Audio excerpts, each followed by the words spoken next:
Deus, nós te agradecemos, ó Pai Santo, pela noite mais uma vez. Obrigado, Pai, por esse momento em que nós estamos debruçados na Tua Palavra, debruçados, ó Pai Santo, na verdade que guia os nossos corações. Obrigado por esse tempo, Pai, um tempo que, apesar de todas as coisas, um tempo para que nós pudéssemos refletir acerca de quem o Senhor é, de como que o Senhor conduz a história da humanidade, bem como a história de todo mundo. O Senhor conduz, ó Pai Santo, os seres, a natureza responde ao Senhor. Então nós te agradecemos por tudo que o Senhor tem feito na nossa vida, Pai. E eu te peço que o Senhor possa, através, ó Pai Santo, da ação do Teu Espírito Santo, fazer com que as Tuas verdades sejam, ó Pai Santo, vinculadas ao nosso coração. Tenha misericórdia de nós, porque nós dependemos do Senhor, ó Pai, para poder entender a Tua Palavra. Em nome de Cristo oramos. Amém, Jesus. Amém. Boa noite, meus irmãos. Deixa eu colocar aqui o microfone que eu esqueci. Pronto, agora o microfone já está aqui. Eu acho que você vai me ouvir melhor. Tudo bem com você? Espero que sim. Que Deus abençoe a sua vida. Que Deus...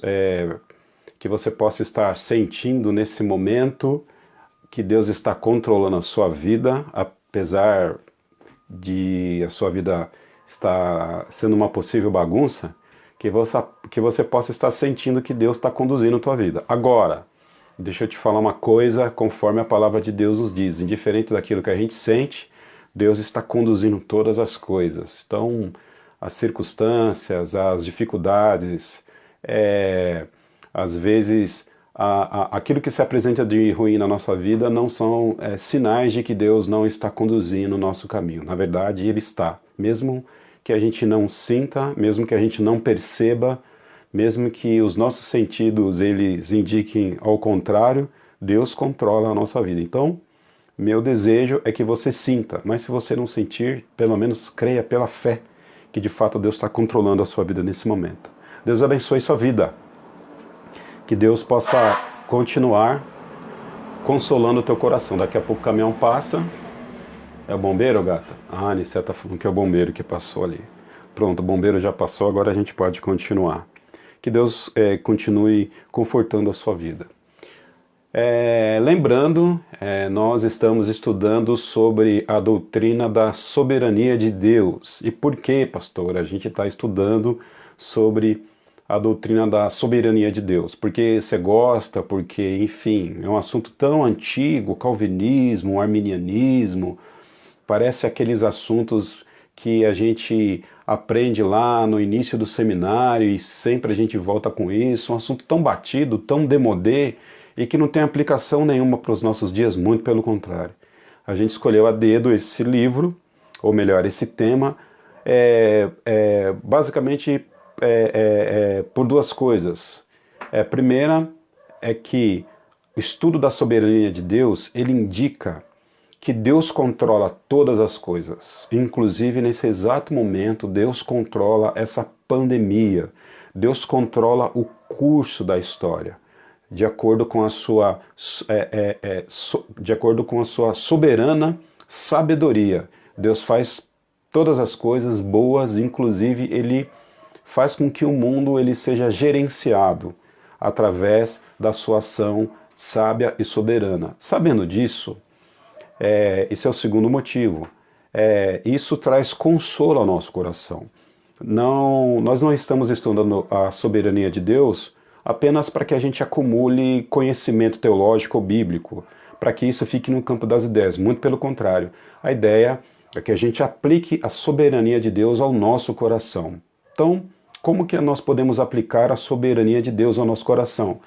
Pensando da seguinte forma pela fé: na morte ou na vida, na doença e na pobreza, ou melhor, na doença e na saúde, na riqueza e na pobreza, enfim, em todas as circunstâncias da vida, Deus ele é conosco. Se Deus é conosco, de alguma forma, nós encontramos segurança nele para que a gente passe por esses momentos de dificuldade.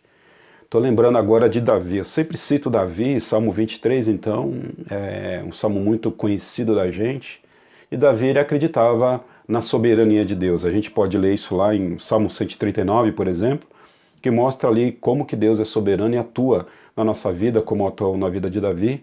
Mas o Salmo 23, em particular, ele tem um versículo que diz o seguinte, dentre outros que são importantes. Ainda que eu andasse pelo vale da sombra da morte, não temerei. Por quê?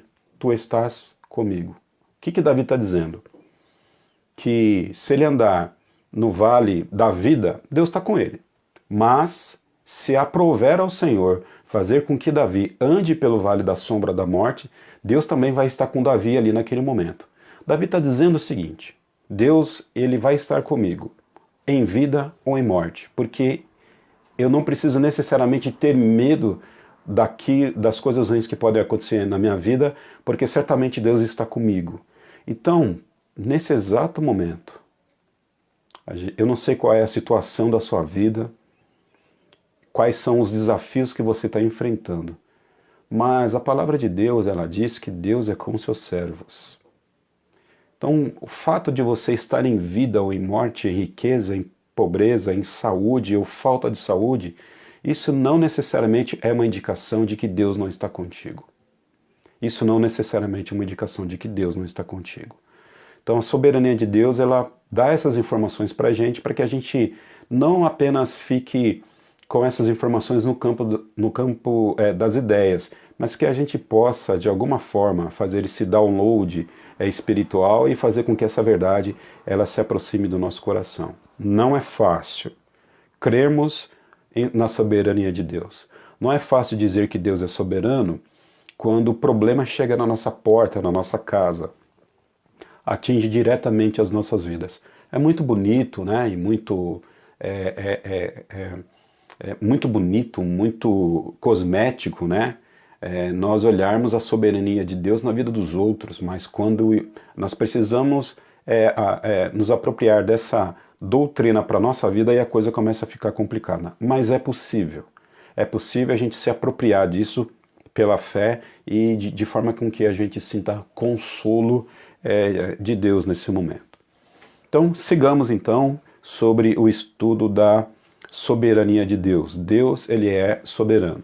Se você ainda não assistiu às duas primeiras lives, nós estamos aqui na nossa terceira live, no nosso terceiro estudo, e se você ainda não viu as duas primeiras, por favor, volte lá depois, com tempo, e veja, para que você assimile, para que você consiga digerir esse estudo com mais facilidade, porque a gente sabe também que não é um estudo fácil.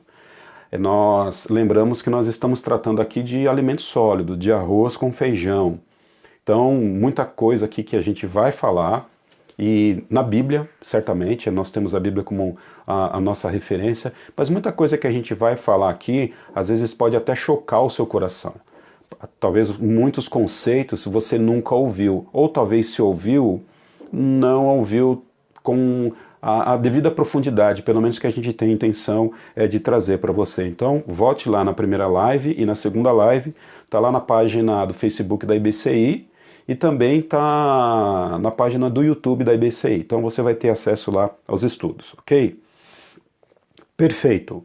Nós já entendemos que Deus é soberano e que Ele controla todas as coisas. Nós já entendemos que Deus não permitiu o coronavírus, que ele chegasse, o coronavírus ele autoexistiu, ou então o diabo estava lá na sua oficina, lá no cantinho do inferno, criando lá o coronavírus, e Deus deu uma cochilada e o diabo foi lá e plantou o coronavírus no planeta Terra. A gente já entendeu que a história não é essa, nós entendemos que aprove ao Senhor decretar a existência do coronavírus. Então, o coronavírus não chegou aí desapercebido e ele não pegou Deus desprotegido e arrumou um problemão para o Senhor, e o Senhor está nesse momento lá no escritório de crise dele, né, junto com o Filho e com o Espírito Santo e com os anjos, tentando descobrir qual vai ser a solução para essa pandemia. Nada disso.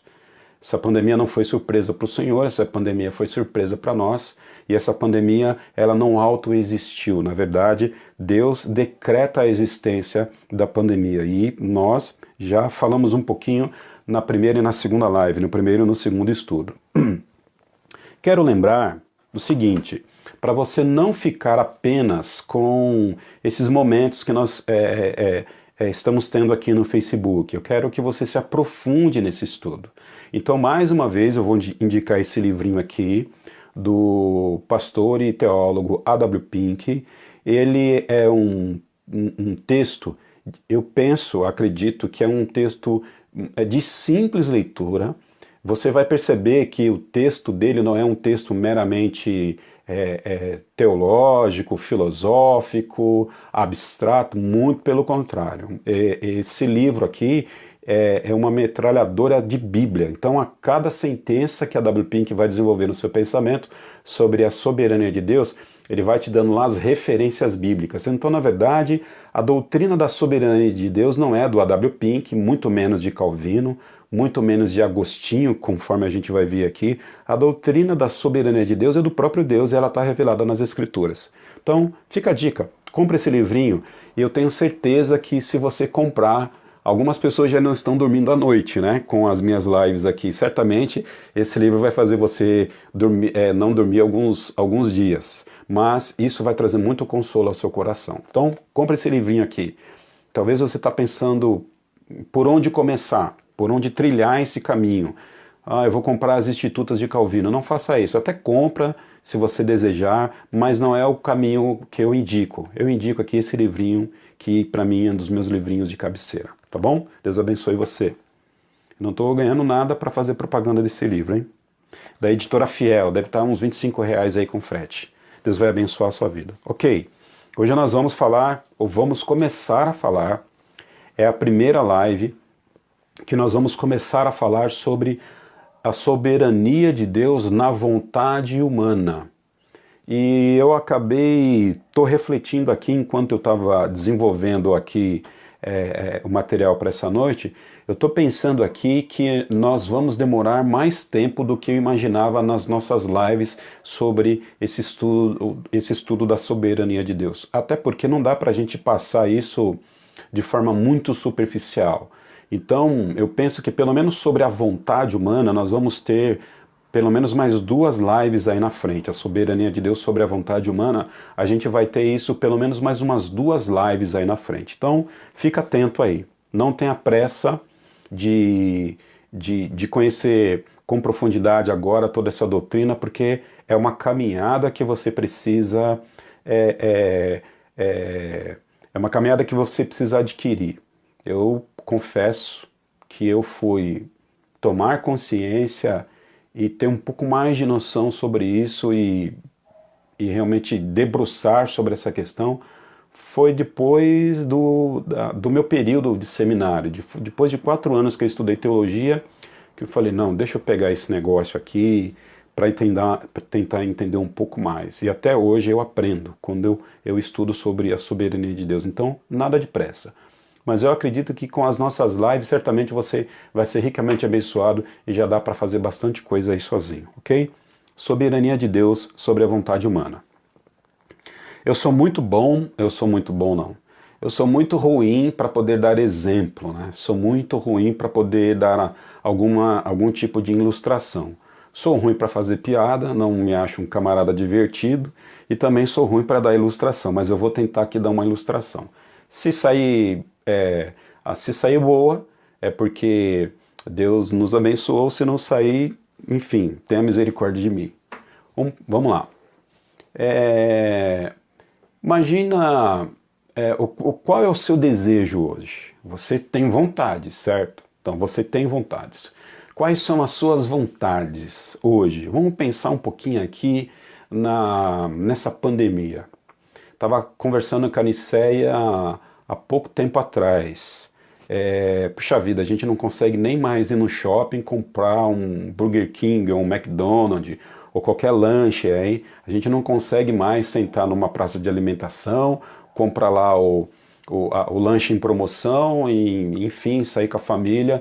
E a gente hoje entende que isso é extremamente importante, isso faz bem para a gente, isso faz bem para as crianças, enfim. Então são vontades que nós temos hoje, de ir numa churrascaria, por exemplo, né? Eu particularmente gosto bastante de churrasco. E tem uma churrascaria ali em São Bernardo do Campo, que já faz, pelo menos, sem exagero, uns 20 anos que eu conheço essa churrascaria. Não é que eu como há 20 anos lá, eu também não tô para tudo isso, mas a gente sempre quando pensa num churrasco, a gente sempre lembra dessa churrascaria que está lá em São Bernardo do Campo. E pelo menos uma vez por ano a gente vai. E a gente chegou até fazer alguns exageros aí de 2 vezes no ano, mas agora a gente não pode ir, não pode nem pensar. Talvez a gente tenha até o recurso financeiro para ir nessa churrascaria, mas não pode. Então são vontades, vontade de comer um lanche, vontade de ir para uma churrascaria, vontade de olhar uma vitrine no shopping, são vontades nossas, ok? Então pensa um pouquinho comigo aí, eu vou deixar você pensar. Vou te dar aí 5 segundos para pensar. Quais vontades você tem hoje? Pense em algumas vontades, seja elas quais forem. Vontades espirituais, vontades para a família, quer comprar uma casa, um carro. Quais são as suas vontades? Pensa aí.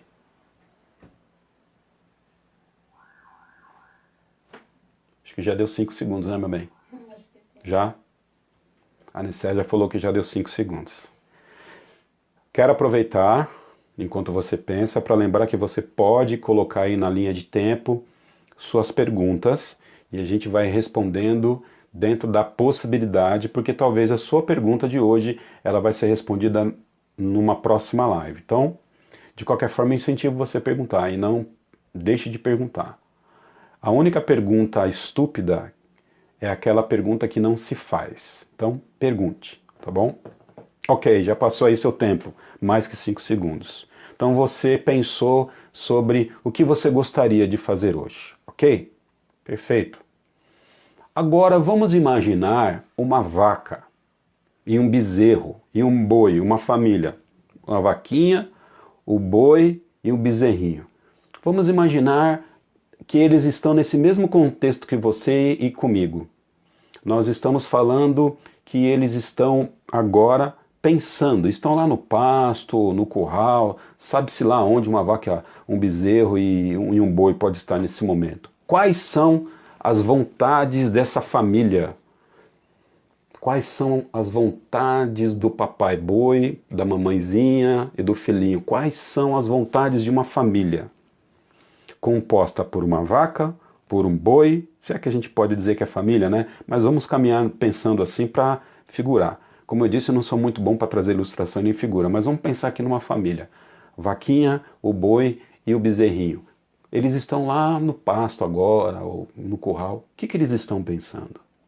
Quais são as vontades que eles têm agora no seu coração?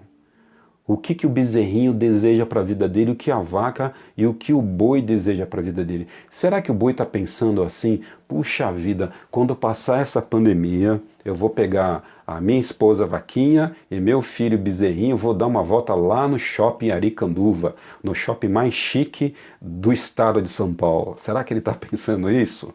Ou então será que ele está pensando, depois que eu sair dessa quarentena, dessa pandemia, eu vou comer um churrasco, eu vou comer uma carne, uma picanha bem mal passada, enfim, será que as vontades que essa família bovina, poderiam se comparar às vontades que uma família composta de gente, de carne e osso, essas vontades poderiam se comparar? Lógico que não. Se você pudesse hoje num shopping com um cartão de crédito e um saldo lá de 10 mil reais e fosse lá no shopping agora, o que você faria? Certamente você ia ficar muito contente, ia comprar uma roupa, uma blusa, comida, alimentação, ou se você for aquele crente forte, piedoso, que eu acredito que você aí eu vou comprar tudo de arroz com feijão para poder dar para as pessoas necessitadas, enfim. Você certamente ia fazer uso do seu cartão de crédito a partir do quê? Das suas vontades, dos seus desejos e daquilo que você acredita que é verdadeiro, de acordo com a sua consciência, ok? Agora pega esse boi, esse papaizinho boi que eu acabei de falar agora, bota ele lá dentro do shopping Aricanduva, um shopping mais luxuoso e glamouroso do estado de São Paulo. A Nicéia adora o shopping Aricanduva, ama, né, meu bem? Você agora, ela gosta do shopping Aricanduva. Aí você bota esse boi lá no shopping Aricanduva com cartão de crédito na mão. O que ele vai fazer com esse cartão de crédito? Imagina esse boi lá no meio da praça da alimentação. O que ele vai fazer? Ele não vai fazer nada, ele só vai causar pânico em cima das pessoas que estão ali. Ele não vai usar o cartão de crédito, ele não vai ir lá no Girafas para pedir um prato, ele não vai no Burger King, ele não vai entrar numa loja de roupa para comprar um terno e uma gravata, ele não vai fazer isso. E por quê? Por quê? Ele não vai fazer isso e uma outra família de gente, vou usar aqui um pleonasmo, né? De gente humana, de carne e osso, faria. Simples, é óbvio, não é óbvio? Porque o boi é boi e o homem é homem. O boi, ele pensa como boi, age como boi, tem vontades de boi. O homem age como homem, pensa como homem e tem vontades de homem. Se você soltar o boi no pasto, ele vai comer grama. Se você soltar um homem no campo, ele não vai comer grama, salvo algumas exceções aí, enfim, mas que não vem ao caso. Tem gente doida para tudo, né? Ou necessidades extremas, enfim. Mas do ponto de vista comum, óbvio, boi vai fazer coisa de boi, homem vai fazer coisa de homem. Por quê? Porque são seres diferentes. Olha que lógico, né? Puxa, pastor, você descobriu, você é um gênio, né? Descobriu a invenção da roda. Vamos chegar lá. Parece óbvio, mas o boi pensa como boi, age como boi, anda como boi, sente como boi. E o homem, de acordo com o que ele é. O boi tem natureza de boi. O homem tem natureza de homem. E é aí que eu queria chegar com você para a gente trabalhar, dentre outras palavras, hoje eu quero trabalhar com você a palavra natureza. É importante para que você entenda sobre a soberania de Deus na vontade do homem, é importante que você entenda essa palavra natureza. O homem tem uma natureza, assim como os outros animais têm as suas naturezas, assim como as aves do céu têm a sua natureza, o homem também tem a sua natureza específica, ok? Então, guarda essa palavra no coração, natureza, que a gente vai falar bastante nessa e nas próximas lives que a gente vai seguir aí. Então, essa é uma palavra importante. Nós temos uma natureza e a nossa natureza é humana, por isso que nós fazemos coisas de homens. Por isso que nós não fazemos coisas de boi, porque nós não somos boi, não somos gado, né? Nós somos pessoas que pensam e que nós temos as nossas necessidades, as nossas aspirações, e por isso que a gente age como age, porque nós somos seres humanos. E os bois, por sua conta, agem da forma que a sua natureza determina. Então a gente está falando aqui de natureza, ok? A gente vai voltar daqui a pouco nessa palavra. E eu queria trabalhar um pouquinho, antes da gente voltar na natureza, eu queria trabalhar com vocês sobre a expressão livre-arbítrio. O livre-arbítrio é algo muito falado hoje nas igrejas, inclusive em púlpitos, em estudos, enfim, mas eu queria trabalhar um pouquinho com você essa expressão, o que significa de fato livre-arbítrio. Quando nós estamos falando que o homem tem livre-arbítrio, o que a gente quer dizer com isso, né? De onde que surgiu isso? Então, eu queria falar um pouquinho da história, bem rapidamente, do desenvolvimento desse pensamento, dessa doutrina, enfim, chamada, desculpe, livre-arbítrio. Vamos lá. Pelágio, século IV. Pelágio, ele era um pai da igreja, quero chamar aqui de um teólogo, um dos primeiros teólogos que vão aparecer no século IV. A gente está falando aí do ano 350, alguma coisa por aí. Então a gente está falando isso lá do início da igreja, lá atrás. Então Pelágio, em um determinado momento, a gente vai perceber que não só Pelágio, mas os outros pais da igreja, quem são os pais da igreja, né? Quem são? Quando a gente usa essa expressão pais da igreja, os pais da igreja eram aqueles homens crentes que começaram a desenvolver os primeiros traços de uma teologia. Começaram a falar sobre doutrina, sobre ressurreição, sobre a pessoa de Cristo, se Cristo era Deus de fato, se não era, se era apenas homem, se era um fantasma.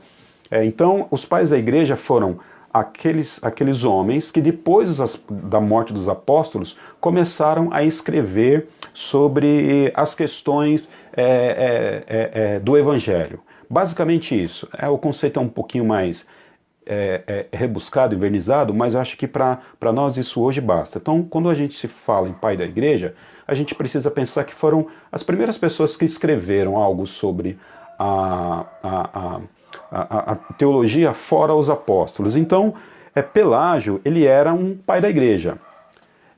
O Pelágio, ele, dentre outras coisas, ele vai dizer o seguinte, dentro da sua teologia, que Adão e Eva pecaram por responsabilidade própria deles, e isso é fato, a Bíblia diz, porém, os seus filhos, Caim e Abel, eles nasceram sem pecado nenhum. Olha só, olha o que Pelágio vai dizer. Caim e Abel nascem sem pecado nenhum. E eles pecam por quê? Pela convivência que eles têm com outros pecadores, eles vão aprendendo a pecar à medida que eles vão crescendo e tendo contato com a sociedade. Algo parecido assim, né? Imagina uma criança pequenininha e você pega essa criança pequenininha e coloca essa criança num ambiente, o pior ambiente possível. Então, com pessoas que usam drogas, com pessoas que maquinam mal, com pessoas que são criminosas, com pessoas que têm vícios, aí essa criança naturalmente, ou pelo menos a grande probabilidade dessa criança também ter uma conduta não muito desejada pela sociedade, ela aumenta, concorda comigo? Era mais ou menos assim que Pelágio pensava, ou seja, Caim e Abel, eles pecaram por conta de observar o pecado dos seus pais, enfim, e aí eles acabaram imitando seus pais, gostaram e acabaram pecando. Mas o que Pelágio vai dizer de grave é que nós, a humanidade, todo ser humano, ele nasce sem pecado. Todo ser humano nasce sem pecado. Então, por exemplo, meu pai Jorjão pecou, a minha mãe Noêmia pecou. Só que quando meus pais me conceberam, eu nasci anjinho, sem pecado. O Haroldo, quando era bebezinho lá, ele não pecava. Ele nasceu sem pecado. Isso é uma heresia. Isso é heresia. A palavra do Senhor diz: todos pecaram. Então, afirmar que nós nascemos sem pecados é heresia. Quero dizer uma coisa para você aqui. Não existe anjinho. A gente até pode enterrar as nossas crianças num caixãozinho branquinho, bonitinho. Eu acho que deve fazer isso mesmo, de fato. Mas essas crianças que nascem prematuras, ou enfim, ou que morrem prematuras, melhor dizendo, essas crianças não são anjinhos. Os anjos já estão no céu constituídos enquanto batalhão. São seres humanos pecadores, e a maior prova que são pecadores é que morrem, porque o salário do pecado é o quê? A morte.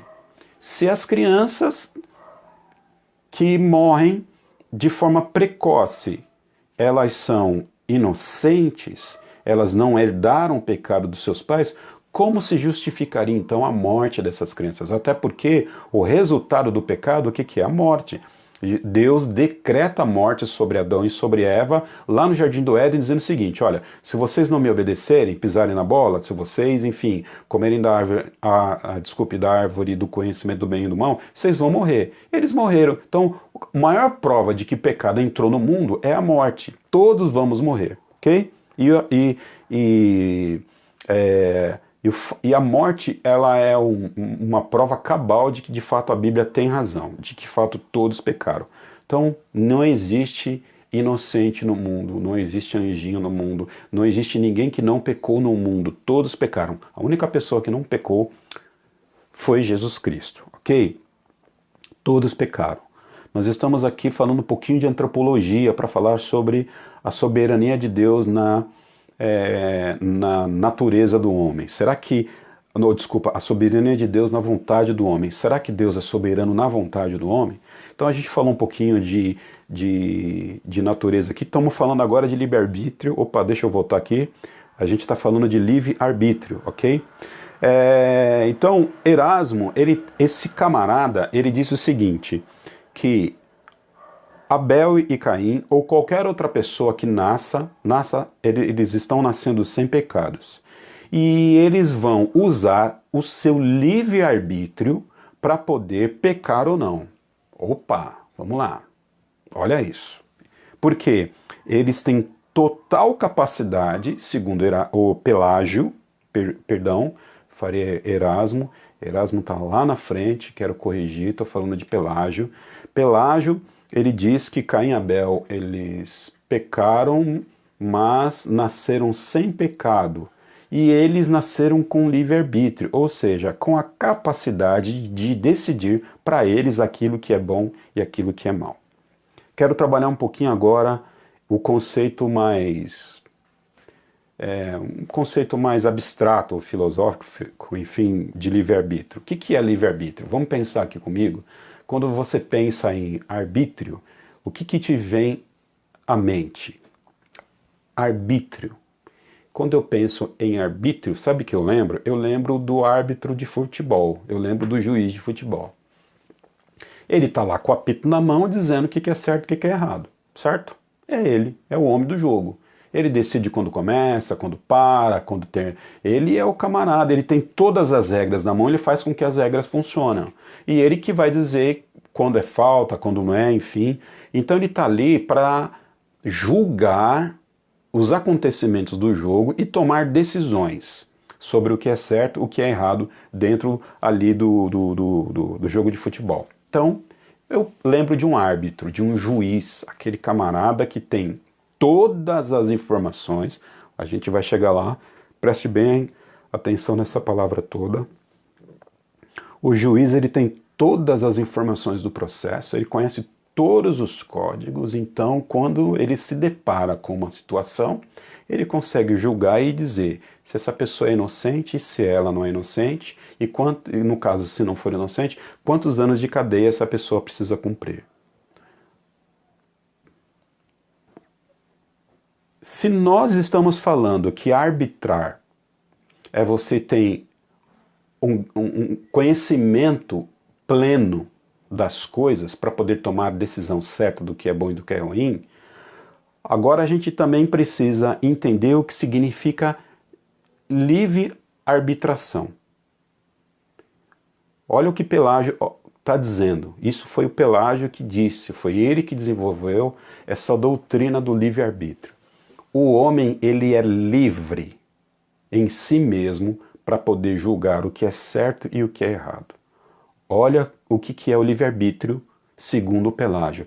Esse mesmo livre-arbítrio que talvez você está dizendo o seguinte, o homem tem livre-arbítrio. Eu acredito no livre-arbítrio. E a salvação. A gente ainda vai falar sobre salvação dentro da soberania de Deus. Nós estamos falando agora sobre a vontade humana. Você acredita que, de coração, que o adolescente, ele tem livre-arbítrio? A criança tem livre-arbítrio? Ela nasce com livre-arbítrio?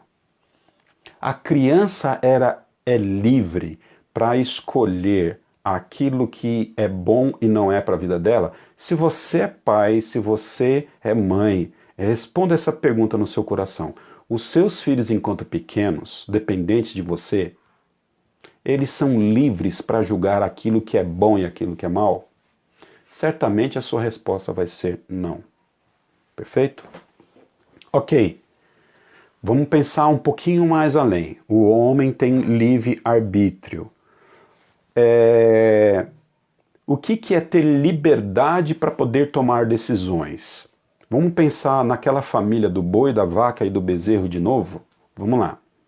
Eles são a vaquinha, o bezerrinho e o boizinho com um cartão de crédito com um saldo de 10 mil reais para eles poderem gastar lá no Shopping Aricanduva. Aquele shopping que a Nicéia gosta. Né, meu bem? Descobriram. Agora aguenta. Todo mundo sabe que você gosta de Shopping Aricanduva.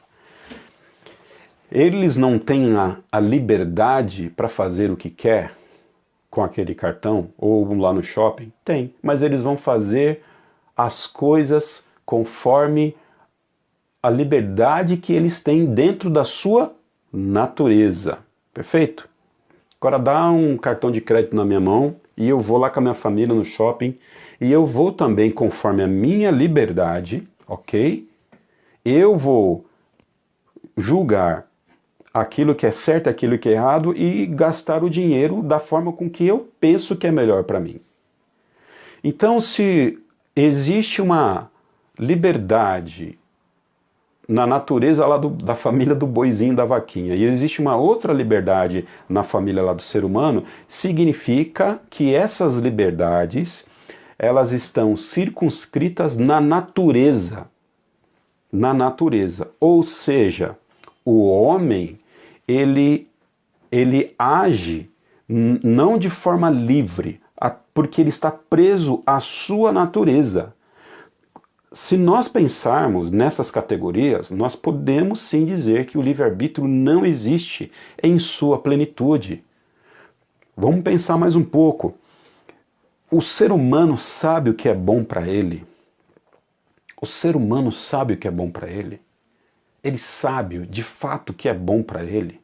Se o ser humano soubesse o que é bom para ele na sua plenitude, seria necessário o Senhor revelar a sua palavra para nós? Vamos lá para o livro de Gálatas, ou o que o livro de Gálatas fala? Que nós só sabemos aquilo que é pecado por conta que a lei mostrou isso para nós. Porque se nós não tivéssemos a lei, nós de fato não saberíamos que éramos pecadores. Por que você sabe que você é pecador? Porque você tem uma Bíblia em casa. Se essa sua Bíblia não tivesse na sua casa, você talvez até poderia sentir um monte de coisa ruim no seu coração, remorso, enfim, mas nunca ia saber que é pecado, que você é produto de pecado, é gerado pecado. Portanto, liberdade para agir, ela se torna, nesse aspecto, até relativa, porque ela é de acordo à natureza da pessoa. Então, eu tenho liberdade de agir? Eu tenho liberdade de agir. É uma expressão que os teólogos reformados eles vão usar melhor e vão usar mais do que livre-arbítrio. Eu não tenho nenhum problema em você dizer que nós temos livre-arbítrio, mas desde que você saiba o que você está tentando dizer com isso. Se você está tentando dizer que ter livre-arbítrio é você, de fato, saber julgar plenamente aquilo que é bom e é ruim para você, eu não concordo com a sua perspectiva de você enxergar o livre-arbítrio. Agora, se você está dizendo para mim, eu tenho um livre-arbítrio limitado dentro da minha natureza, aí a gente até consegue começar a conversar. Eu não gosto de usar a palavra livre-arbítrio.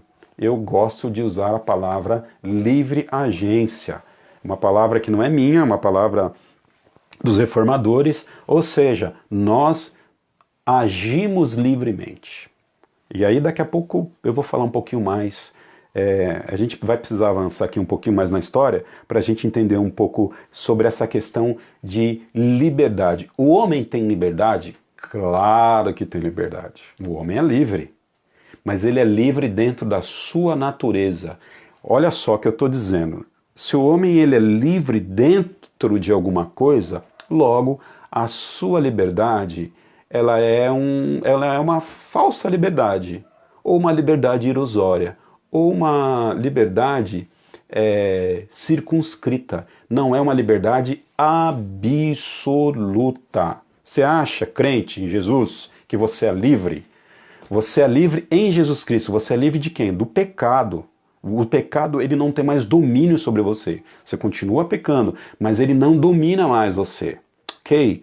Mas você continua sendo escravo de quem? Do Cristo. Você não pode chegar para Jesus e dizer o seguinte assim para Jesus. Jesus, é o seguinte, olha, você não é mais o meu Senhor. Tá? E nem eu também sou escravo do pecado. Agora eu mesmo mando na minha vida. A Bíblia não dá essa terceira possibilidade para você, esse caminho do meio. Ou você é escravo do pecado, ou você é escravo de Jesus Cristo. Não existe você ser escravo como um caminho intermediário. A gente vai trabalhar bastante isso. Então nós estamos falando de livre-arbítrio, a gente está falando de natureza, e lá no finalzinho a gente vai tentar amarrar todas essas pontas aí de forma mais conceitual, ok? Então, a gente já entendeu que boi é boi e homem é homem. Cada um age segundo a sua natureza. Ou seja, nós vamos agir, não julgar plenamente, mas nós vamos agir plenamente, conforme a nossa natureza. Então, a gente age do jeito que age, pensa do jeito que pensa, fala do jeito que fala, come do jeito que come, sentimos do jeito que sentimos, porque temos uma natureza específica e uma natureza humana. Perfeito? Então, que está claro no teu coração que boi é boi e gente é gente, eu acredito que está claro isso no seu coração, não é motivo para que a gente avance mais nisso. Agora eu quero que você abra a sua Bíblia aí, em 1 Coríntios, capítulo 18, ou melhor, 1 Coríntios, capítulo 1. 1 Coríntios, capítulo 1, eu vou ler aqui 2 versículos para que a gente comece a pensar sobre natureza, ok? 1 Coríntios, capítulo 1, verso 18, o apóstolo Paulo diz o seguinte: pois a mensagem da cruz é loucura, certo? Para os que estão perecendo. Mas para nós que estamos sendo salvos, é o poder de Deus, pois está escrito, e ele caminha. Vamos lá. A palavra de Deus, ela é poder ou é loucura? Pergunta. O texto vai dizer o que é a palavra de Deus. 2 coisas. Ela é tanto loucura e tanto poder de Deus. A palavra de Deus são 2 coisas. É o que o texto bíblico está dizendo. Agora, ela é loucura para um tipo de pessoa e poder para um outro tipo de pessoa. Pastor, mas tem pessoas com tipos diferentes? Vou melhorar um pouquinho isso. Existem seres humanos com naturezas diferentes. Complicou mais? Então nós temos uma natureza humana que é comum a cada pessoa. Nessa natureza humana, ela pode ser composta apenas da natureza caída, mas também essa mesma natureza humana, ela pode conter, nessa mesma natureza humana, ela pode ser composta do homem caído e do homem ressurreto com Cristo. Vou tentar melhorar um pouquinho aqui, eu acho que talvez o que eu te falei possa ter confundido, talvez eu não me expressei bem. Então vamos lá. O homem, enquanto ser natural, ele é composto de propriedades adâmicas, ou seja, nós herdamos de Adão tudo aquilo que nós somos, né? Nosso jeito de falar, o nosso jeito de pensar, o nosso jeito de agir, de raciocinar, o nosso jeito de sentir, tudo isso a gente herda da nossa natureza de Adão. E com a nossa natureza de Adão vem junto o quê? O pecado de Adão.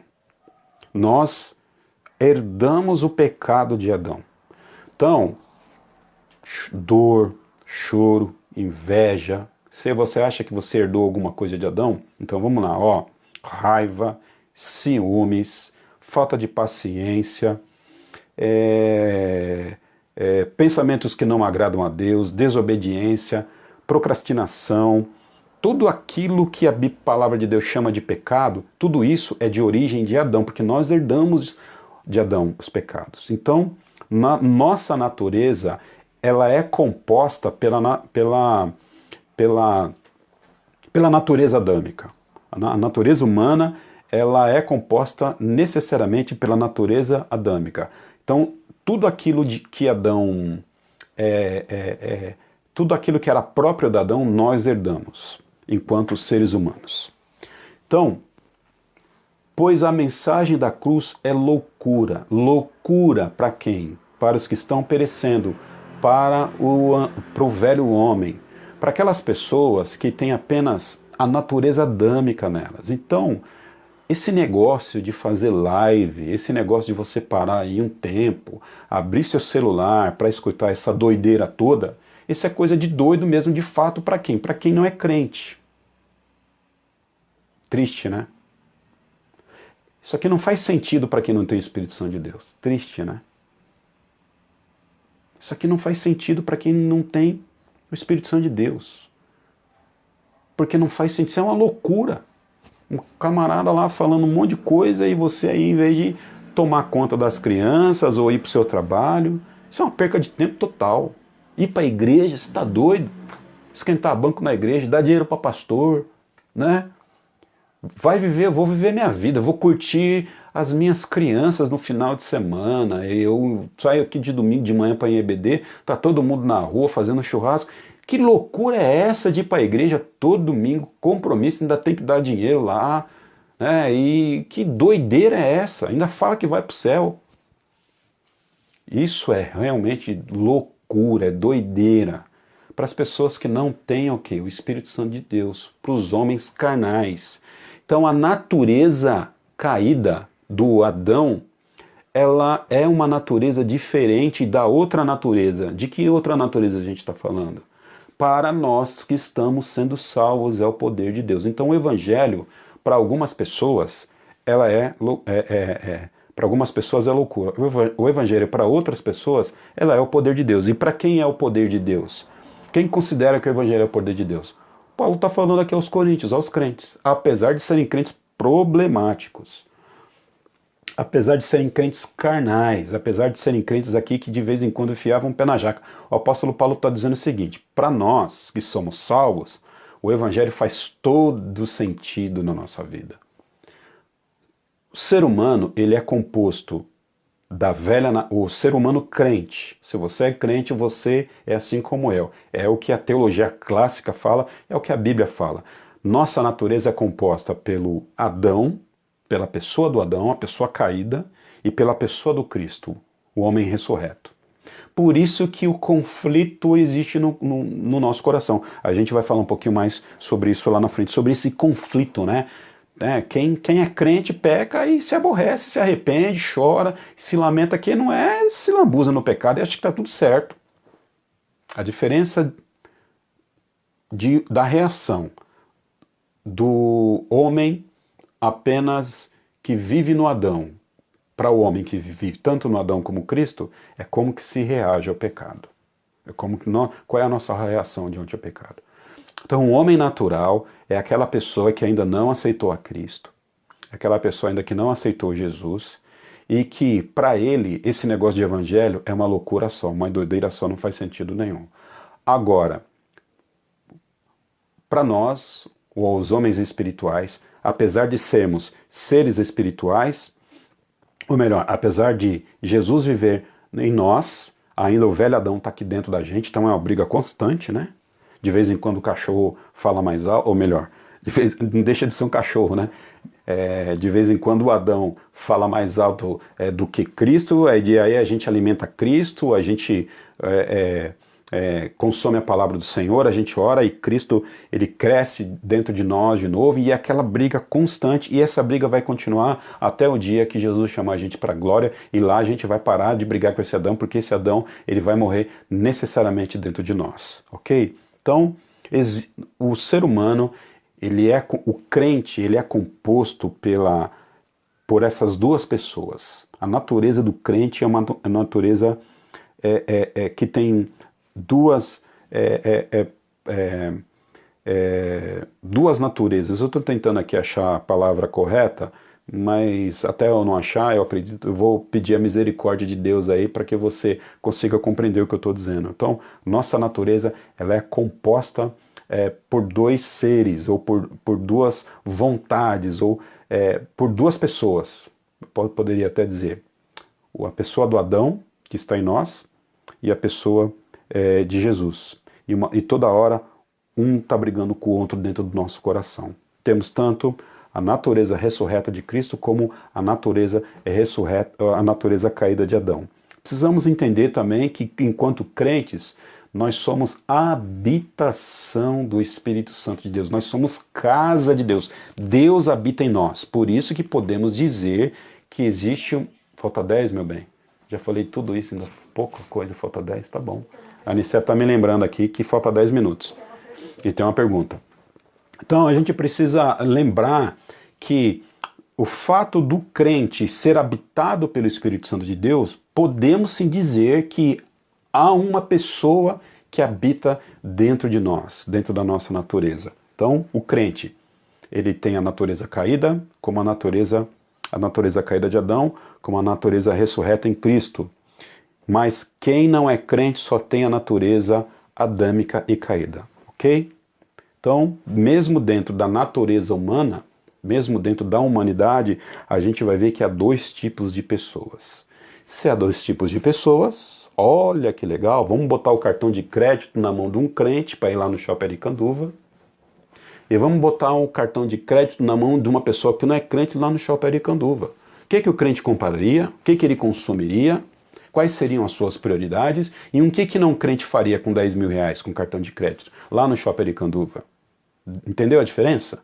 Pega uma grana, dá na mão de um crente. Pega uma grana, dá na mão de um cara que não tem nada a ver com Deus. Para onde que vão os recursos? Vão para finalidades diferentes, porque são pessoas diferentes que são habitadas de naturezas diferentes. São pessoas que têm a sua natureza diferente. Para um, evangelho é loucura, para outro, o evangelho é poder de Deus. Quero aqui avançar com você um pouquinho em 1 Coríntios capítulo 2, verso 14.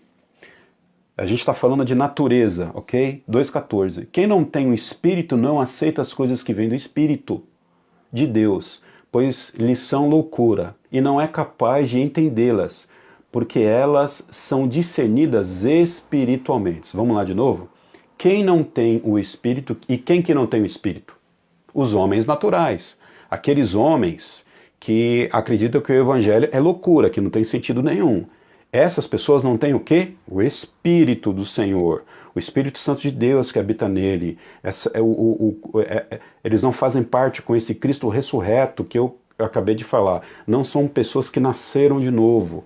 Então essas pessoas que não têm o Espírito, elas não aceitam. Olha o que o apóstolo Paulo vai dizer. Essas pessoas não aceitam as coisas que vêm do Espírito de Deus. Gente, quem não tem o Espírito de Deus não aceita as coisas que vêm de Deus, do Espírito de Deus. Quero complicar a tua vida um pouquinho e pela fé, acreditando que você vai terminar esses estudos. Quem não aceita as coisas do Espírito de Deus é porque não são pessoas espirituais. Só pode aceitar as coisas que vêm de Deus as pessoas que são de Deus. É uma questão de lógica. As pessoas que não têm o Espírito de Deus não podem compreender as coisas de Deus.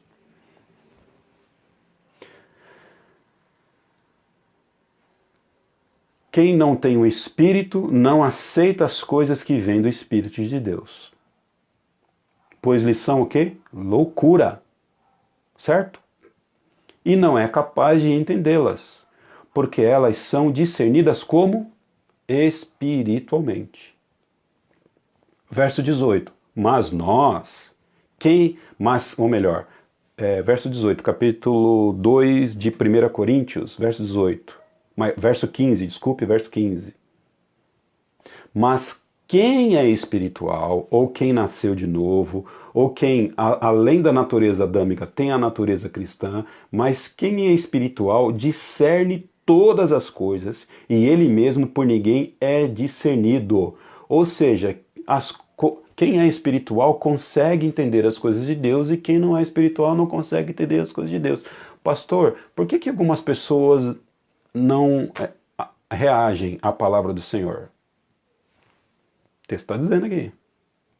Pastor, por que o povo não se arrepende? O texto está dizendo aqui. Só vai se arrepender quem é de Deus. Só vai reagir favoravelmente à palavra de Deus aquele que tem essa sua natureza espiritual. Quem não tem a natureza espiritual ressurreta em Cristo, ele jamais vai entender as coisas de Deus, ok? Então, eu quero seguir um pouquinho aqui, a Nicéia disse que tem uma pergunta, eu já chego nela lá, seguir mais um pouquinho aqui. Nós estamos falando de natureza, livre-arbítrio, a gente está trabalhando um pouquinho aí. Então, a gente sabe que Pelágio que começou com esse problema todo, dizendo que o homem é livre, que ninguém tinha, que Adão pecou, a Eva pecou, mas toda a humanidade depois ninguém pecou, a gente peca porque olha para a sociedade e vê as pessoas pecando, a gente imita e todo mundo nasce santinho. Na cabeça de Pelágio era isso era uma heresia, mas graças a Deus, Deus levantou Agostinho no século IV e para dizer o seguinte, olha, Deus, o homem é pecador e ele, por ser pecador,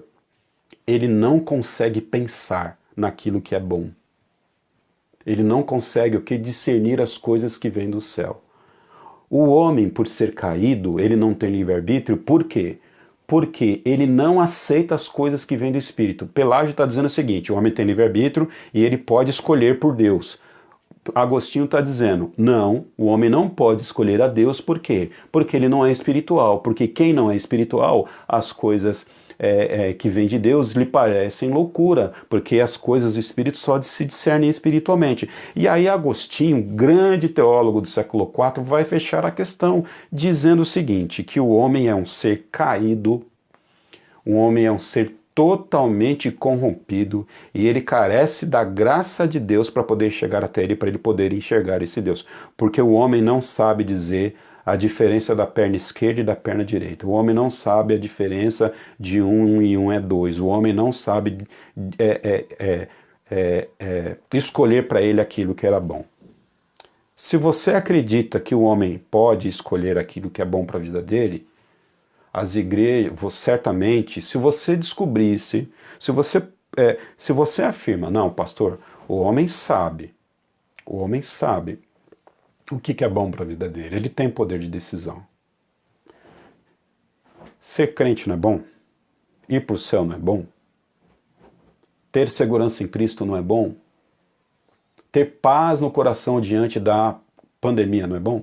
Por que o mundo não se apropria disso que é bom então? Qual a dificuldade?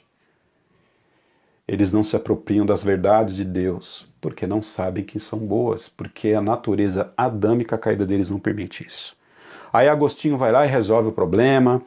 O pelagianismo, ele é uma heresia, a história da igreja vai dizer isso, só que chega lá na Idade Média, a igreja católica, ela vai desenvolver um pelagianismo mais ou menos. A gente sai agora do século IV, entra na Idade Média, e aí agora a igreja católica está lá fechada nos seus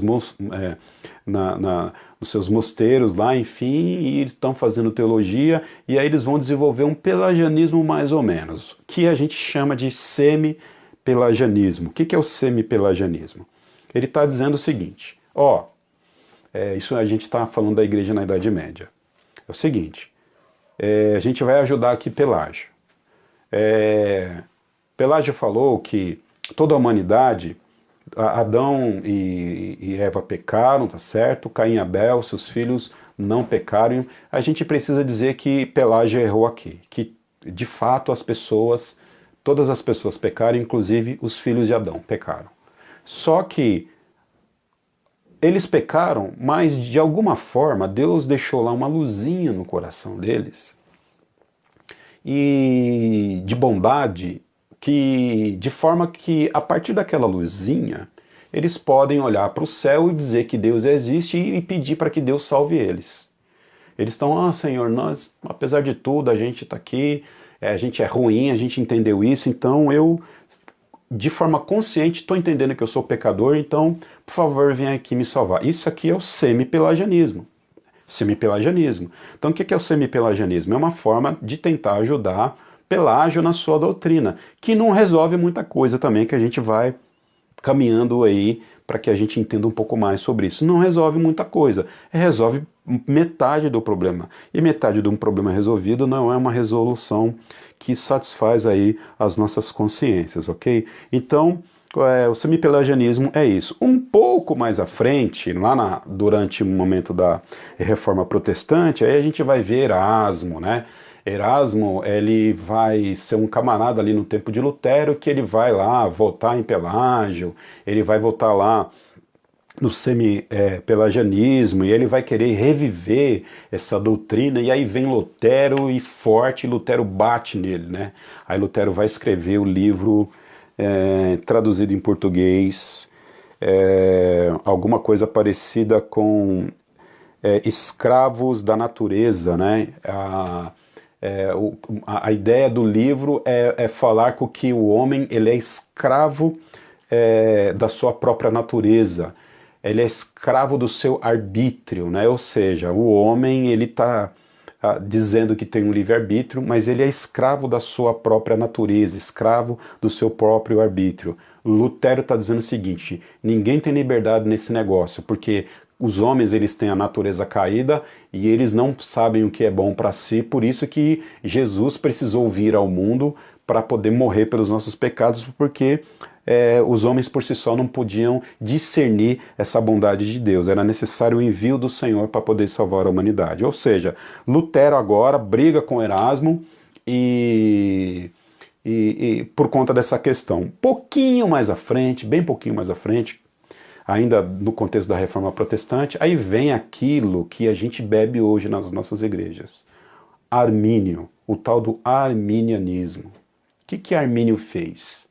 Armínio pegou lá 5 pontos dessa teologia e ele elencou 5 pontos. Eu não vou aqui trabalhar muito sobre a questão de Armínio, mas um elemento dentro da doutrina de Armínio que pesa muito hoje, e os nossos irmãos pentecostais ensinam que o crente pode perder a salvação.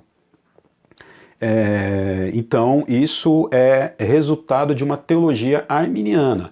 Pensar que podemos perder a salvação, isso é nós nos apropriarmos de uma teologia arminiana. E aqui eu quero dizer o seguinte, eu não estou fazendo nenhuma crítica aqui aos nossos irmãos, mas a gente precisa dizer realmente o que de fato a história fala e o que o pensamento arminiano apregoa, que é possível perder a salvação.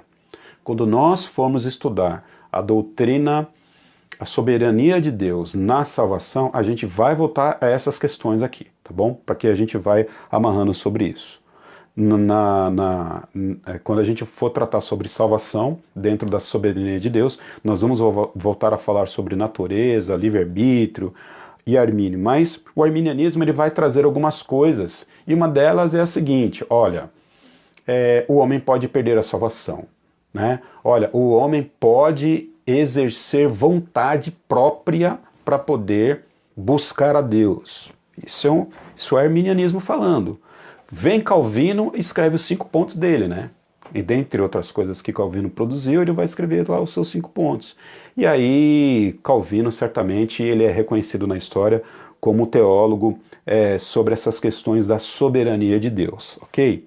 Eu dei aqui um pouquinho, uma palhinha, deixa eu ver aqui se tem mais alguma coisa para falar antes da gente tentar amarrar e tentar aqui dar espaço para pergunta. Se você quiser perguntar, esse é o momento, filho. Tenha vergonha de perguntar não, ok? Quero aqui dar uma resumidinha, tá?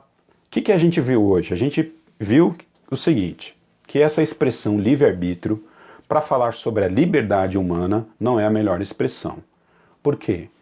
Quem pode arbitrar de forma plena, sem nenhum tipo de intervenção, sem nenhum tipo de pressão, sem nenhum tipo de injustiça, esse é o próprio Senhor Deus, Pai. Ele tem livre-arbítrio. Uma vez que a gente cai, uma vez que nós somos pecadores, nós estamos agora limitados dentro da nossa natureza pecaminosa, tanto o velho homem quanto o novo homem, tanto aquela pessoa que tem a natureza adâmica em si, quanto ou a natureza adâmica em si, ou aquela pessoa que tem tanto a natureza de Adão quanto a natureza de Cristo. Essas duas pessoas, esses dois tipos de gente, se é que eu posso dizer isso, essas duas pessoas, elas carregam o pecado em sua natureza, logo, elas não podem de forma livre arbitrar. Por quê? Porque o pecado, ele é intrínseco à sua natureza. Se o pecado é intrínseco à sua natureza, logo, a liberdade plena, ela não existe. Então, a única pessoa que tem liberdade de pensar de forma plena, gente, em nome de Jesus, isso só o próprio Senhor pode fazer isso. Quem mais pode fazer isso? Quem mais pode ter liberdade para arbitrar sobre uma coisa? Então a gente precisa pensar nessas categorias. Por isso que eu gosto e eu recomendo de usar melhor, eu gosto e eu recomendo que a gente use de forma melhor a expressão livre agência. Nós agimos livremente. Pastor, você acredita que o homem é livre? Acredito. O homem tem vontade? Ele tem vontade, mas a sua vontade não é livre. A sua vontade, ela é mandada ou ela é guiada pela sua natureza caída pelo seu pecado. Então o homem, ele não tem livre vontade.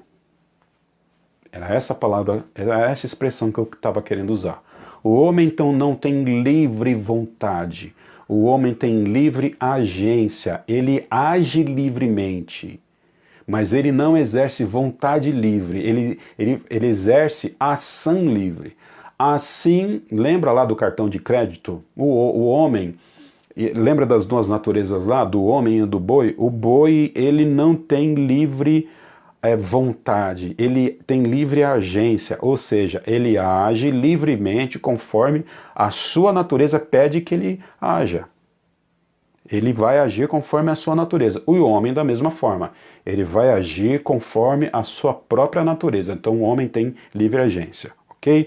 Porque o arbítrio pleno, livre, olha a expressão, o arbítrio livre, o juízo livre, ele só pode vir de um ser que não tem pecado, de um ser pleno e perfeito que é o Senhor. Os seres humanos não podem ter liberdade de arbitrar, porque são seres finitos. Só o Senhor Pai do céu que tem liberdade de arbitrar, porque ele é um ser infinito, pleno e belo e santo, ok? E a palavra de Deus, alguns textos aqui que a gente está vendo, ela informa de fato que existem essas duas naturezas. O homem caído, plenamente caído, com apenas a sua natureza adâmica, e o homem que ainda continua caído, mas agora, além da sua natureza adâmica, ele também tem a natureza de Cristo dentro dele. E para fechar essa questão de livre agência, de livre-arbítrio, eu quero deixar aqui Romanos capítulo 7 com vocês. Eu vou pedir para que vocês deem uma olhadinha lá, tá?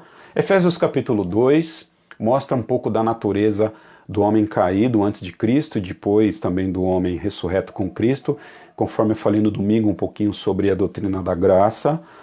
Mas eu queria que você depois lesse Romanos capítulo 7, e o apóstolo Paulo vai estar tratando ali sobre uma lei que habita nele, na sua natureza, na sua carne. Olha o que o apóstolo Paulo vai dizer, que ele tem uma lei que habita na sua carne, e quando ele fala de carne, a palavra ali é natureza. Ele tem uma lei que habita na sua natureza, e por conta dessa lei, ele quer fazer o bem, mas ele não consegue fazer. Ele só faz o mal que ele não deseja fazer. Algumas pessoas dizem o seguinte, o apóstolo Paulo não está falando dele, está falando da natureza humana. Não muda, a aplicação não muda. Até porque o apóstolo Paulo também é contido de natureza humana. Ele pode estar falando da humanidade e ele faz parte da humanidade, logo então o apóstolo Paulo também está falando dele. Então não muda. Eu prefiro pensar que o apóstolo Paulo está falando dele, até porque ele reconhece que ele é o pior dos pecadores. Então, ele vai dizer ali em Romanos capítulo 7 o seguinte, existe uma lei que habita na minha carne, na minha natureza.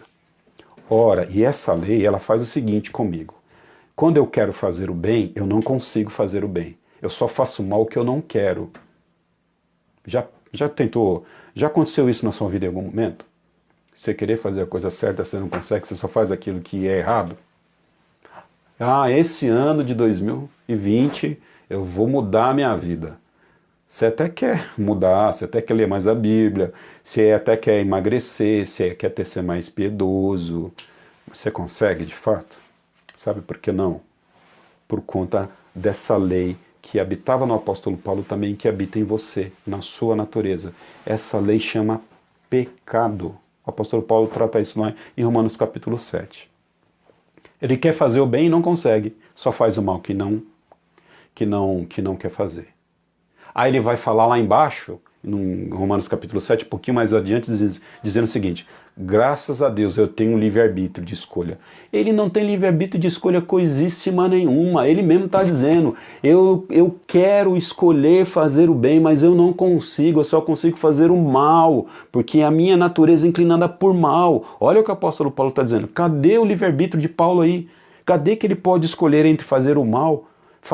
Ele vai agindo conforme a sua natureza. E dependendo de quem ele alimenta, uma hora ele acerta mais, outra hora ele acerta menos. Uma hora, se ele parar de ler a Bíblia e orar, ele vai dar mais vazão para o Adão, e se ele ler a Bíblia e se alimentar no Senhor, ele vai dar mais vazão para a própria pessoa de Cristo. Ou seja, o apóstolo Paulo está dizendo o seguinte: alguém me ajuda, por favor? Alguém me ajuda, pelo amor de Deus? Porque mesmo sendo salvo em Cristo, às vezes eu não consigo escolher o que é melhor para mim. O apóstolo Paulo está dizendo: me ajuda, que eu não tenho livre-arbítrio, alguém pode me ajudar? Aí, graças a Deus, pela compreensão que ele tem do Senhor, lá em Romanos, capítulo 8, um pouquinho depois, no verso 1, ele diz o seguinte: mas para aqueles que estão em Cristo Jesus, não existe nenhum tipo de condenação. Isso traz o quê? Refrigério para a vida do Paulo. Olha o que ele está dizendo. Apesar de eu não ter livre-arbítrio, apesar de eu não escolher as coisas boas que precisam ser escolhidas, apesar disso tudo, o que me consola é saber que eu sou crente e que eu não sou uma pessoa condenada.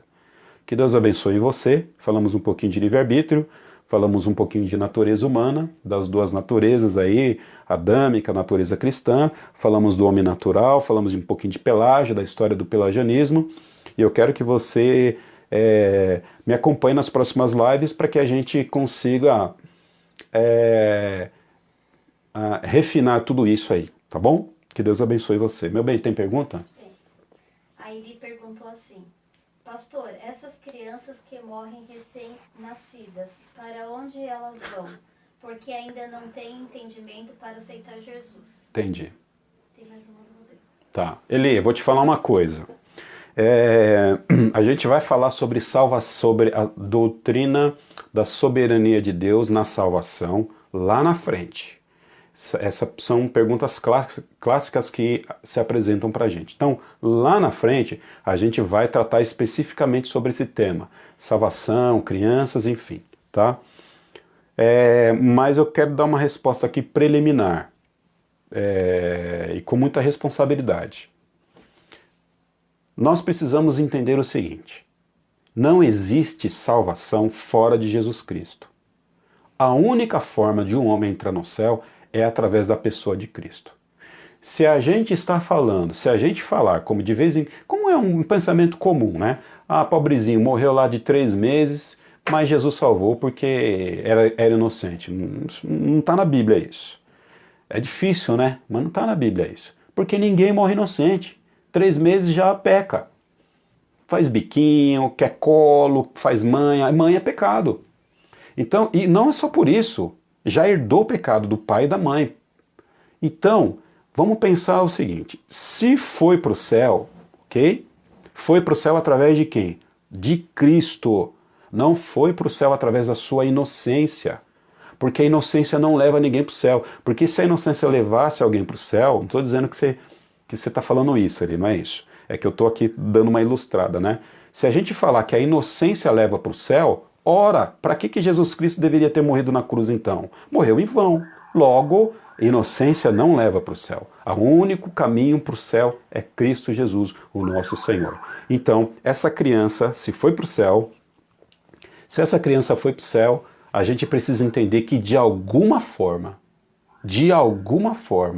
ela teve contato com essa pessoa de Cristo. De alguma forma. Eu não sei como. Dentro do nível de consciência dela, a gente não sabe como. Certamente Deus não olhou e disse o seguinte: morreu um bebezinho lá de 2 meses, vamos trazer aqui para cima porque é inocente. Não cola, biblicamente, falar isso. O que cola é dizer o seguinte: Senhor, o que cola é Jesus, de alguma forma, se apresentar para essa criança dentro do seu nível de consciência, e aí eu estou falando aqui pela fé, que é o que eu creio, dentro do seu nível de consciência, de alguma forma, Jesus Cristo faz com que essa criança tenha consciência dele para que ela possa ascender aos céus. Porque ninguém vai aos céus fora da pessoa de Jesus Cristo.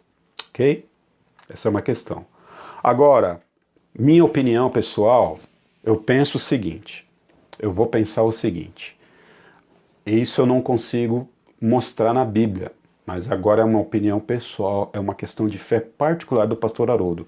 E eu não estou aqui ensinando isso, eu estou aqui testemunhando o que eu creio, é uma crença pessoal minha, ok? A palavra de Deus, ela não fala algumas coisas.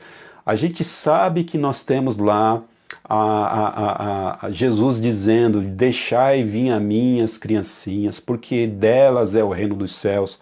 A gente vai trabalhar todos esses textos, como pedir, bater, servosar. A gente vai abrir todos esses textos que são textos aparentemente complicadores à doutrina da soberania de Deus. Depois que a gente pavimentar, alicerçar, a gente vai perceber que esses textos, eles não falam muita coisa daquilo que a gente achava que falava. Quando Jesus está dizendo ali, ó, não quero entrar no mérito, senão não vai dar tempo. Mas eu sei que existem textos complicados. Pastor, Deus falou que o reino do céu é das crianças. Se Jesus falou isso, gente, vamos pensar o seguinte, a gente vai precisar acreditar como é que eu posso dizer? Que a salvação se perde. Porque se uma criança nasce salva, e depois a gente precisa pregar o evangelho de Cristo para ela na fase adulta, ou na fase de adolescente, na fase de consciência, para ela poder ser salva, então durante algum período ela perder a sua salvação. Aí a gente entra num problema teológico grave. A gente não pode dizer que a criança é salva, ela cresce, ela perde a salvação, depois ela precisa receber a salvação de novo. Não dá biblicamente para a gente dizer na Bíblia que a salvação se perde, ok? Aí a gente tem um problema. Então, quando Jesus Cristo diz, deixai vir a minhas criancinhas, porque delas é o reino dos céus, ele está dizendo de uma outra coisa que não dá tempo para a gente trabalhar aqui. Mas agora a minha fé. Eu penso o seguinte, que pela fé, isso é fé particular minha. Eu penso que Deus, em sua soberania, Ele salva essas crianças nessa fase de idade, nesse nível de consciência, aquelas crianças que de alguma forma não tiveram aquilo que a gente chama de não tiveram oportunidade de ouvir esse evangelho de forma clara e cristalina como a gente está ouvindo. Então, pela fé, eu acredito que Deus salva essas crianças através da sua eleição. Volto a dizer, é uma fé particular minha, né? É uma fé particular minha. Eu penso dessa forma. Não estou ensinando, mas é o que eu creio de forma particular. Conhecendo um pouco Deus que eu conheço, o pouco que a gente conhece esse Deus, que é um Deus amoroso, que é um Deus de graça, eu penso que esse Deus, ele não vai trazer juízo de ira sobre essas crianças que morreram sem a oportunidade, pelo menos, de comunicação que a gente conhece como essa comunicação verbal que a gente está dizendo aqui hoje, de alguma forma. Mas isso é uma fé muito particular minha. Agora, como é que isso processa? Através da eleição de Cristo. E como é que a eleição de Cristo acontece? A gente vai falar um pouquinho sobre isso na soberania de Deus, na salvação das pessoas, ok? Deus é soberano na salvação? Aí a gente vai falar um pouquinho mais sobre essa questão de salvação de crianças. Ou mesmo daquelas pessoas, aquele exemplo clássico, né? E o índiozinho que morreu lá no Amazonas, sem ouvir falar de Jesus, ele vai para o céu ou não? Acompanhe as próximas lives que a gente vai responder. Mais uma. Vai. Mais uma. O Rodrigo, Ixi, é do Rodrigo? o Rodrigo perguntou. O Rodrigo Pastor, é perigoso, hein? Quando uma pessoa comete um assassinato, foi um decreto de Deus, assim como o Covid-19? Se Deus decretou o assassinato da pessoa, vamos lá. Falo de novo? Não, pode, já respondeu. Isso. Vamos lá. Olha só. Eu não vou conseguir ter tempo para responder essa sua pergunta hoje, Rodrigão. Eu vou pedir para que você... A pergunta da Elis pode até parecer que não, mas ela é um pouquinho... Da Eli? Da Eli? Ah, ok, foi da Eli. É verdade, da Eli. Desculpa, Eli. Olha aqui, eu passando vergonha aqui em online. A pergunta da Eli é um pouquinho mais simples de responder, porque nós temos uma aceitação afetiva maior sobre as crianças, ok? A gente tem uma aceitação afetiva maior sobre as crianças. Essa sua pergunta... eu vou precisar responder depois. Por quê? Nós precisamos primeiro passar sobre a soberania de Deus na vontade humana, a soberania de Deus na salvação. E aí, o que você está dizendo para mim, a sua pergunta, o A.W. Pink, ele vai trabalhar a soberania de Deus em operação. Por quê? Porque uma coisa é decreto de Deus, outra coisa é predestinação e outra coisa é soberania. São três doutrinas que caminham juntas, mas cada uma precisa primeiro ser entendida separadamente. O que eu posso dizer para você aqui, deixa eu ver se eu posso dizer alguma coisa aqui para você sem cometer nenhuma heresia e para que o que eu posso dizer para você é o seguinte: Deus decretou todas as coisas. Oh, pastor, então Deus decretou lá que o homem assassinasse a pessoa? Deus decretar todas as coisas é dizer que quando Deus desenhou o universo, quando Deus desenhou a vida, Ele decretou a morte, Ele decretou o mal. Não temos como nós fugirmos disso na Bíblia. A gente precisa ser honesto com a palavra de Deus, né? E quando eu digo mal, mal moral e não mal natural. Os decretos de Deus, eles não ferem a santidade do Senhor Deus. Deus não manda ninguém assassinar ninguém, porque esse é um ato moral de uma livre vontade. Ou melhor, esse é um ato moral de uma livre ação do homem que exerce a sua vontade para aquele que ele mata. Ou seja, o homem matou porque ele quis. Se Deus mandasse aquele homem ali assassinar o outro, se Deus não manda ninguém pecar, ok? Se Deus mandar o João matar o Oswaldo, a gente precisa entender que Deus é o causador desse mal moral e desse pecado. E aí a gente estaria falando uma blasfêmia contra o nome de Deus. Nós não podemos manchar a santidade de Deus. Eu reconheço que agora não dá para a gente responder a sua pergunta com mais propriedade, mas pensa assim, todas as coisas elas são decretadas por Deus. Agora, como é que a gente consegue fazer com que Deus não peque diante de situações como essa que você disse? Aí a gente vai olhar para o homem, para a vontade do homem. O homem, ele é responsável pelos seus pecados. Esse homem que assassinou o outro, ele é responsável pelos seus pecados. Pensa assim. Nós não sabemos como, mas os decretos de Deus, eles aconteceram de forma que nós não conhecemos, dentro do seu eterno conselho, que faz com que, mesmo Deus decretando todas as coisas, o homem é responsável por suas ações. A lógica de Deus é totalmente diferente da nossa lógica. Todos os homens são responsáveis por suas ações. Nós não podemos culpar a Deus pelos assassinatos, pelos pecados dos homens, pela morte, mas que se Deus decretou de fato todas as coisas, a gente não consegue fugir da Bíblia sobre essa questão. É impossível. Mas como é que a gente vai tentar harmonizar isso, tentar trazer isso com mais clareza? Com o Rodrigão, mais uma vez, lindão, eu não consigo falar para você nessa live. A gente vai precisar caminhar mais um pouco aí. Tá bom? Que Deus abençoe sua vida. Tem mais, gata? Não? Difícil, né? A gente sabe que... Estou fechando aqui para a gente orar.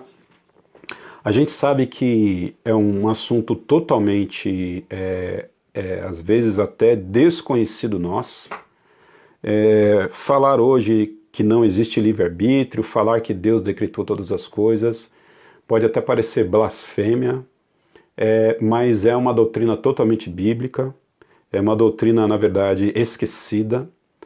Inclusive eu penso hoje que é uma doutrina marginalizada, Nós precisamos acreditar que muitos expoentes bíblicos, os grandes expoentes bíblicos e teólogos, os grandes teólogos na sua história, eles acreditavam na soberania de Deus. Estou lembrando de um aqui, um pastorzão batista, que poucas pessoas sabem, né? Spurgeon. Spurgeon, ele pregava necessariamente a soberania de Deus de domingo a domingo, e ele acreditava de fato que Deus decretou todas as coisas, que todas as coisas faziam parte de um projeto eterno do Senhor, e reconhecia que não conseguia entender necessariamente tudo, mas a gente precisa lembrar que Spurgeon foi esse grande batista. Eu estou falando aqui dos batistas, né?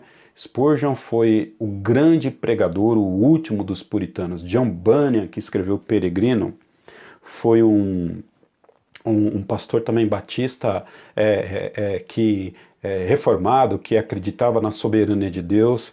Então, acreditar na soberania de Deus não é uma crença privilegiada de uma denominação, né? Os nossos irmãos presbiterianos são soberanistas de carteirinha. Conheço pastores batistas que acreditam no livre-arbítrio, enfim, mas a gente consegue conviver, até porque todos nós somos o povo de Deus, né? E eu quero aqui terminar com uma palavra de amizade, né? Uma palavra de irmandade, na verdade. Existem questões na Bíblia que não dá para a gente negociar. Não dá para a gente conviver juntos de mão dadas, dizendo que acreditamos na mesma coisa. Então, por exemplo, eu não consigo acreditar numa igreja evangélica que acredita que existe outra salvação além de Jesus. Não dá. Então não dá para a gente seguir de mão dada, né? Eu não posso acreditar numa igreja evangélica ou chamar de irmãos aquelas pessoas que não acreditam na doutrina da Trindade. São questões fundamentais. Eu não posso andar junto de mão dadas com pessoas que talvez a gente possa chamar de irmão, que não acreditam de fato que Jesus é homem. E assim como Jesus é Deus, que existem duas naturezas em Cristo, tanto divina quanto homem. Mas não vejo nenhum problema, e isso a história mostra, as nossas denominações mostram, que nós de fato podemos caminhar juntos. Você quer acreditar no livre-arbítrio? Amém. Quer acreditar na soberania de Deus? Amém. Até porque isso não implica na missão da igreja. Qual é a missão da igreja? Ide por todo mundo, pregar o evangelho a quem? A toda criatura. Então, o nosso trabalho é de falar de Jesus a todas as pessoas. Pedir para que todas as pessoas se arrependam, para que essas pessoas venham aceitar a Cristo. Aí fica a pergunta, né? Mas para que a gente vai pregar o evangelho a todas as pessoas se Deus já determinou quem são salvos, se Deus já predestinou, se essa pessoa não vai mudar o seu coração? Por isso que eu falo com você, vai ter que andar comigo aí algumas milhas nessas lives para que a gente traga essas respostas. Mas quero fechar aqui e não posso aqui titubear com a minha palavra. Deus decretou todas as coisas. O decreto do Senhor está aí. Mas para que a gente consiga entender e uma pessoa que assassina outra, a gente precisa saber necessariamente o que significa decreto de Deus. E eu ainda não expliquei o que significa decreto de Deus. A gente ainda vai explicar aqui. Por isso que eu estou dando aqui uma meia resposta, tá? Estou aqui sendo político, não. Eu tenho que botar minha mão no fogo aqui, eu sei que talvez a minha mão possa até queimar de vez em quando, mas eu preciso dizer realmente aquilo que a palavra do Senhor diz. Deus decretou todas as coisas? Sim. Mas o que são os decretos de Deus? Isso eu ainda não expliquei. Certamente quando eu explicar vai ser melhor para que a gente entenda como é que acontece o mal no mundo, né? Como é que as coisas estão aí e isso não fere a santidade de Deus. Que Deus nos abençoe. Deus não fez robô, Deus fez pessoas livres. Para agirem, a gente vai trabalhar um pouquinho mais disso na próxima live ou nas próximas 2 lives daqui para frente. Hoje só foi um petisco para a gente começar a entrar nessa questão da soberania de Deus na vontade humana. Deus é soberano na vontade humana? É. Como ele é? Ainda não expliquei. Isso só foi uma porta de entrada. Falamos de muitas coisas hoje, mas certamente só foi uma introdução sobre a soberania de Deus na vontade humana. E aí, Rodrigão, quem sabe eu não consigo pensar na sua pergunta e responder você pelo menos daqui na próxima, na segunda ou na outra live que a gente trouxer. Amém? Acabou, meu bem? Acabou. Ele falou que vai continuar seguindo. Tem a perseverança, Rodrigo. Acompanhando. Isso aí, Rodrigão. Acompanha aí, tá bom? Beijo no coração. Deus abençoe vocês. Vamos orar para que Deus dê discernimento da palavra dele para nós. Crendo que estamos seguros na mão do Senhor. Amém? Vamos orar. Deus, nós te agradecemos por tudo que o Senhor nos deste e nós cremos que o Senhor é soberano sobre todas as coisas. Que há um decreto divino do Senhor, ó Pai, para todas as coisas.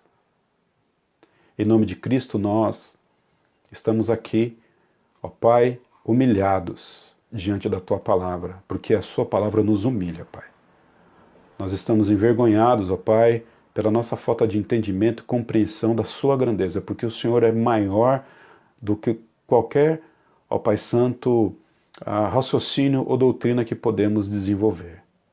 Nesses momentos nós, de fato, nos colocamos, ó Pai,